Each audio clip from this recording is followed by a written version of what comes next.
Hola, ¿qué tal? ¿Cómo están? ¿Cómo les va? El día de hoy vamos a hablar acerca de hemostasia dentro de este curso de bioquímica gracias a la Harper Academia. Y si ustedes desean descargar las presentaciones, no se olviden que pueden realizarlos en el perfil de UDocs totalmente gratis. Mi nombre es Gabriela Mendoza Ocampo, soy estudiante de la Universidad Central del Ecuador y mi página es @neutrófilos, por si tienen alguna pregunta o quieren pasarse por allá. La tabla de contenido que vamos a abordar el día de hoy va a estar relacionado primero con la importancia biomédica que tiene esta hemostasia. Luego hablar un poquito de la hemostasia primaria y secundaria, del sistema fibrinolítico y por último la relación clínica que podemos encontrar. Primero, ¿qué es la hemostasia?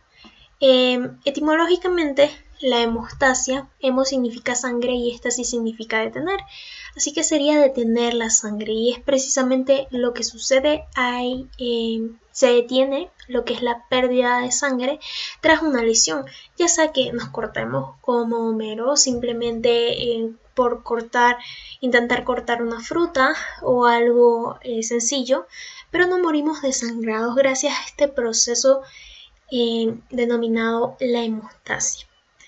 Ahora, esto se va a dar a través de 3 pasos que son el vasoespasmo, que básicamente es la contracción del vaso sanguíneo, y esto se da poniendo como una analogía: si nuestros vasos fueran tuberías y nuestra tubería de la casa estuviera dañada, lo primero que haríamos sería cerrar la llave de paso.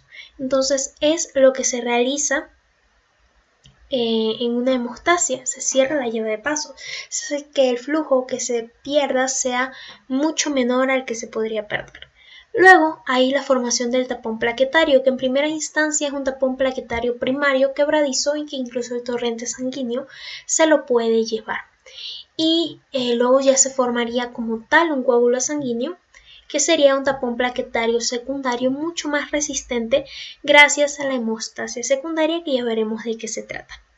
Este tema tiene una importancia biomédica, ya que está relacionado bien, por un lado, en el caso de que no funcione bien la hemostasia, con la posibilidad de que se presenten trastornos hemorrágicos, o en el caso de que la hemostasia se esté dando en exceso, de que se puedan presentar trombos y obstruyan los vasos sanguíneos.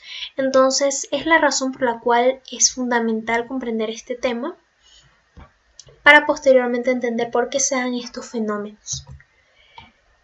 La hemostasia se va a dividir en una hemostasia primaria y en una hemostasia secundaria.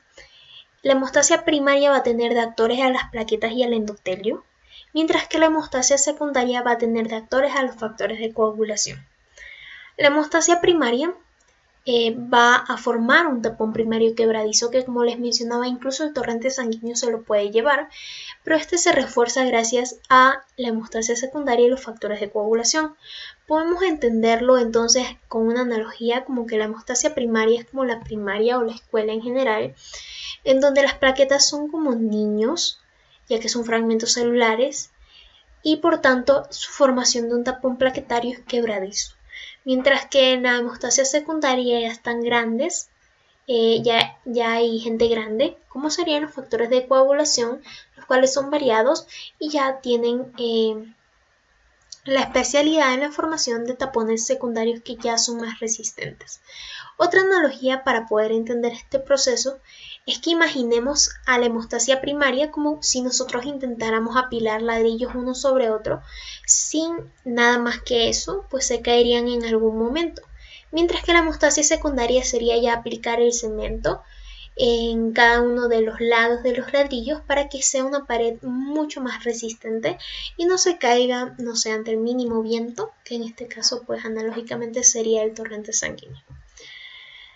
Ya empezando a hablar de la hemostasia primaria, en la que recordemos los actores son las plaquetas y el endotelio, vamos a tener 5 pasos. En la mayoría de libros van a mencionar a estos 3 siempre, y en algunos otros a estos 3 casi no lo mencionan, pero realmente forman parte de esta hemostasia primaria. Lo primero sería que se dé una lesión endotelial, y cuando esto sucede, la primera reacción que va a suceder es un vasoespasmo, una vasoconstricción, que ya les mencioné, que sería como cerrar la llave de paso en una tubería. Lo segundo que sucedería sería la exposición, en este caso la exposición del colágeno. Lo tercero sería la adhesión, que también se denomina iniciación de las plaquetas. Luego sería la activación de las plaquetas, pasan a cambiar de forma, ya veremos cómo, que también se denomina extensión. Y por último la agregación plaquetaria, que también se denomina perpetuación. Una manera de recordarlo es con la mnemotecnia lea activamente. L de lesión, E de exposición, A de adhesión, activa de activación y la última A sería de agregación. Luego vamos a hablar un poquito de las generalidades de estos actores que podemos encontrar en esta hemostasia primaria y vamos a empezar con el endotelio. Bueno, los vasos endotelio en general no van a tener el mismo comportamiento fisiológicamente que durante las lesiones, ya que fisiológicamente van a tener un estado antitrombótico, lo que quiere decir que van a evitar que se formen trombos a través de la inhibición ya sea de las plaquetas o de los factores de la coagulación, mientras que van a activar la fibrinólisis, que ya vamos a ver de qué se trata, pero básicamente no quieren que se formen trombos. Mientras que en las lesiones sí quieren que se formen trombos porque hay una lesión, por tanto activo las plaquetas, inhibo la fibrinólisis, empiezo a exponer fosfolípidos y la superficie subendotelial para que se dé todo el proceso de la hemostasia primaria. Recordando que la primera respuesta va a ser el vasoespasmo. Luego tenemos a las plaquetas y vamos a valorar a dos aspectos, el aspecto cuantitativo y el aspecto cualitativo. El aspecto cuantitativo podemos ver la cantidad, recordando que la cantidad es normal en la mayoría de laboratorios de las plaquetas va a ser 150 a 400 por 10 a la novena sobre litro, lo que es lo mismo que 150.000 a 400.000 por microlitro. Va a tener un tamaño muy pequeñito de 0,5 a 3 micrómetros, ya que recordemos que las plaquetas son fragmentos celulares de unas células mucho más grandes denominadas megacariocitos, las cuales miden de 80 a 150 micrómetros y pueden dar lugar a alrededor de 2.000 plaquetas. La maduración de estas células dura alrededor, estos fragmentos celulares dura alrededor de 4 o 5 días y la vida media solo es en promedio de 10 días. Algunos textos mencionan de 8 a 12, de 9 a 12, varía mucho, pero en promedio es 10 días. En los aspectos cualitativos vale destacar dos cosas. La primera es que va a presentar diversos receptores de superficie y la segunda es que contiene gránulos. Estos gránulos son como una herramienta secreta que servirá más adelante, así que las plaquetas van a estar llenas de gránulos, como son los gránulos alfa y también de los gránulos denso. Y estos van a ser como un almacén en el cual hay muchas cosas dentro que pueden servirles para después a las plaquetas. Luego el primer paso sería la lesión endotelial, que por ejemplo si estamos cortando una naranja, nos cortamos y ahí es cuando empieza el proceso de la hemostasia, primero con un vasoespasmo. Antes de continuar, vale recordar un poquito de las capas del endotelio para saber cómo es que se da este vasoespasmo. En primer lugar vamos a tener una túnica interna, una túnica íntima, que sería la parte más interna como tal del vaso sanguíneo. Esta tiene el endotelio, al subendotelio y a la lámina elástica interna. Aquí lo que nos importa es el endotelio, ya que en la normalidad este secretaría óxido nítrico y prostaglandinas. Si recordamos que el óxido nítrico es un potente vasodilatador, mientras que en la lesión lo que secretaría sería endotelina, lo cual favorece aún más lo que sería la vasoconstricción. También va a tener una túnica media y una externa o adventicia. La túnica media va a tener, entre otras cosas, músculo liso, láminas elásticas. Este músculo liso, de igual manera, al ser células musculares, pues van a realizar un espasmo al momento de que existe una lesión. Como segundo paso sería la exposición en este caso del colágeno, que normalmente está subendotelial, y ¿a quién se expone? A algo que denominamos el factor de von Willebrand. Este factor de von Willebrand ayuda para que se dé la unión de las plaquetas más adelante, la adhesión le denominaríamos, gracias a unas glucoproteínas que se denominan 1B y 2B3A. Este factor de von Willebrand también es importante, ya que es importante para el factor 8 y de hecho se ha evidenciado que si hay una carencia del factor de von Willebrand, puede verse realmente afectado este factor 8 a tal punto de que se presenten manifestaciones clínicas relacionadas con un déficit del mismo, aunque no lo hubiera. El factor de von Willebrand no necesariamente solo se une al colágeno, también se puede unir a sí mismo. Y otra cosa interesante es que se encuentra dentro de los gránulos que las plaquetas presentan. El siguiente paso es la adhesión, también denominada iniciación. Las plaquetas en reposo son plaquetas que tienen una forma redondeada y que gracias a esta unión del colágeno con el factor de von Willebrand y las glucoproteínas antes mencionadas, se pueden añadir todas estas plaquetas en lo que sería la lesión. Y luego empieza la activación o extensión. Las plaquetas presentan un cambio de forma en la cual emiten pseudópodos y posteriormente se da la liberación de gránulos. Estos gránulos pueden contener tromboxano 2, ADP, serotonina, fibrinógeno, trombina, todos estos que siguen favoreciendo este proceso hemostático. Y se da como un efecto de bola de nieve, ya que entre más plaquetas se agreguen, más liberación de gránulos, más llamada a más plaquetas. Y es como cuando se cae una bola de nieve en una avalancha y empieza a recoger más y más y más y más nieve. Y por último tenemos a la agregación o perpetuación, que ya podemos observar que hay mayor agregación de plaquetas y pues se da esta formación de un trombo plaquetario que es primario y es quebradizo. Luego tenemos que para evaluar la hemostasia primaria vamos a tener dos cosas importantes. Primero, el recuento de plaquetas, que ya mencionamos los valores normales que eran de 150 a 400.000 por microlitro, mientras que el tiempo de sangría vamos a tener a dos métodos. Ya no son muy utilizados, sin embargo el método de Duke es mucho más utilizado que el de Ivy, que consiste en realizar una punción, en el caso del método Duke en el lóbulo de la oreja y en el caso del método de Ivy en el antebrazo. El método de Duke se espera de 1 a 4 minutos, mientras que en el de Ivy de 3 a 11 minutos. Ahora, hablando de la hemostasia secundaria, recordemos que esta va a depender de los factores de coagulación. Vamos a tener los siguientes factores de coagulación. Algo muy importante es que no hay factor 6 y que hay factores que se mencionan más por su nombre que por su número como tal. Por ejemplo, el fibrinógeno, la protombina, el calcio. El calcio nunca se le dice factor 4. Nadie le dice así. Y a veces el factor 13. Pero en general estos dos siempre hay que saberse como tal el nombre.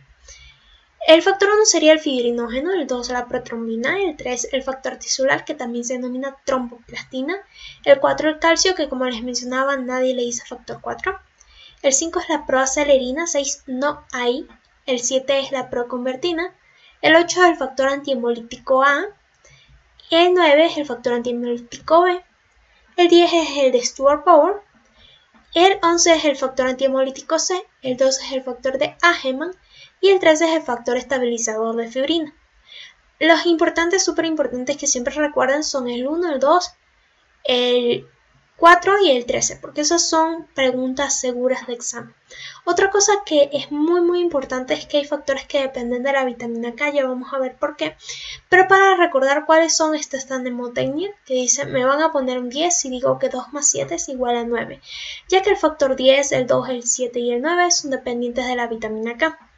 Además de eso, también la proteína C y S, que veremos más adelante, depende de la vitamina K. ¿Y esto por qué se da? Porque hay una carboxilación gracias a la vitamina K y esto permite que haya una unión de los fosfolípidos de membrana con el calcio, en presencia de calcio y este compuesto presente en los factores de coagulación dependientes de vitamina K, que ya mencionaba un poquito cuando hablábamos de vitaminas. Vamos a tener a dos vías en la hemostasia secundaria que la verdad es que son un poco más didácticas, más que cómo se desarrolla como tal, porque suele ser todo a la vez. Entonces tenemos por un lado la vía extrínseca, que es la más cortita y está dada por una lesión vascular. Todo empieza porque el factor tisular, que es el factor 3, este también es muy importante que se sepa, factor tisular. El factor tisular va a activar al factor 7 y luego ahí ya pasa a la vía común. Una manera de recordarlo es que 3 más 7 es igual a 10. La vía intrínseca, en cambio, se da la activación por contacto. El factor 2 se activa al 11, el 9 al 8, el 8 al 7 y de ahí ya pasan al 10. Una manera de recordarlo es que es del 12 al 8 saltándose el 10, de manera descendente. Una vez que se llega al 10, podemos observar que los siguientes de abajo son el 5 y el 2, y es que 5 por 2 es 10, una manera igual de recordarlo. Entonces la vía común va a tener al 10, al 5, al 2 y por último al 1. Recuerden que aquí este va a ser la protrombina, que se transforma en trombina, y luego este va a ser el fibrinógeno, que se transforma en fibrina. Aquí esquemáticamente no hemos colocado al calcio, que es bastante importante en los procesos, y también el factor estabilizante de lo que es la fibrina, que es el factor 13. Ahora, ¿de qué manera podemos evaluar a las vías? Podemos evaluar a la vía extrínseca a través del tiempo de protrombina y a la vía intrínseca a través del tiempo parcial de tromboplastina. Este tiempo de protrombina, que sería TP, podemos recordarlo con la mnemotecnia play tenis, ya que el tenis se juega afuera, en exteriores, extrínseco. Mientras que la intrínseca, el tiempo parcial de tromboplastina, es TTP, y que sería play table tennis, lo cual se hace normalmente en interiores, por lo tanto, se relaciona con la vía intrínseca. Luego vamos a ver lo que es la fibrinólisis. La fibrinólisis básicamente es un proceso que ayuda a la destrucción del trombo para que no se den procesos patológicos. Aquí tenemos todo lo que ya hemos conversado de cómo la fibrina ayuda a que se estabilice el trombo creado por las plaquetas. Sin embargo, la fibrinólisis, básicamente el plasminógeno, por el activador tisular de plasminógeno y la urosinasa, logra transformarse en plasmina, y este va a hacer que este trombo se transforme en productos de degradación de la fibrina o PDF. Van a haber inhibidores de la coagulación, los cuales pueden ser naturales o sintéticos.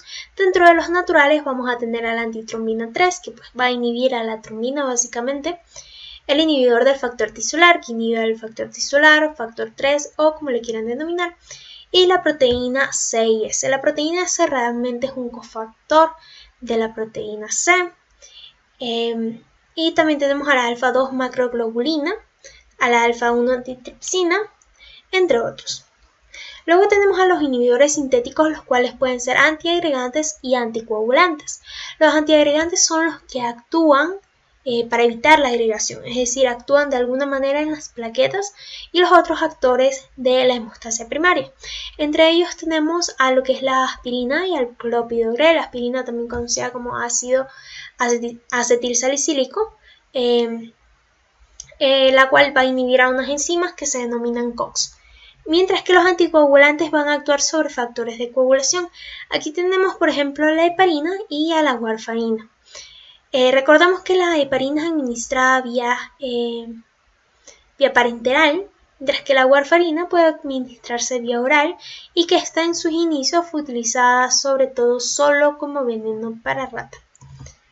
La relación clínica que puede darse es que, por un lado, la hemostasia funciona de manera exagerada, así que se da la formación de coágulos en el interior de un vaso, pero no hay actividades reguladoras del mismo, lo que hace que este trombo se haga más grande y obstruya la circulación. Entonces se dan procesos de trombosis. Esto es sobre todo común en los miembros inferiores, en donde se puede presentar una trombosis venosa profunda, entre otros. Tenemos a las hemofilias, que por el otro lado, en cambio, es cuando no hay una función adecuada de lo que viene a ser la hemostasia. Entonces, en este trastorno va a ser un trastorno congénito en la que hay disminución de factores de coagulación. En el caso del factor 8 va a ser hemofilia A, del 9 va a ser hemofilia B, y del C va a ser hemofilia y del 11 va a ser hemofilia C. Entonces, esa sería sobre todo la relación clínica. Hay muchas más relaciones clínicas, alteraciones que se podrían presentar dentro de la hemostasia, pero estas son las más relevantes a conocer de momento. Antes de culminar, dejarles unas recomendaciones muy interesantes acerca de hemostasia. La primera está en Spotify. es Leucocitos isotópicos, tiene 4 capítulos para profundizar súper que bien acerca de la hemostasia. Uno habla de la estructura plaquetaria, otro de la función plaquetaria, uno de la coagulación y por último de la fibrinólisis. En Netflix pueden encontrar una serie que es sobre todo relacionada con inmunología y hematología, que se llama Cells at Work, y en el capítulo 2 hablan de cómo trabajan las plaquetas luego de un rasguño. Es muy interesante. Y por último en YouTube está este video de la cascada de coagulación animada para entender muchísimo mejor este proceso, que en primera instancia suele ser un poco árido, pero una vez que lo entiendes se hace muy interesante y ves que tiene mucha relación con lo que vienen a ser otros procesos en forma de cascada, como por ejemplo el complemento. Por último, mencionar que la bibliografía utilizada es principalmente el pregrado en hematología de Moraleda, un libro muy bonito para hematología, y también la bioquímica médica de Baines. Muchísimas gracias por su atención, recuerden seguirnos en nuestras redes sociales y si tienen alguna pregunta no duden en hacerla.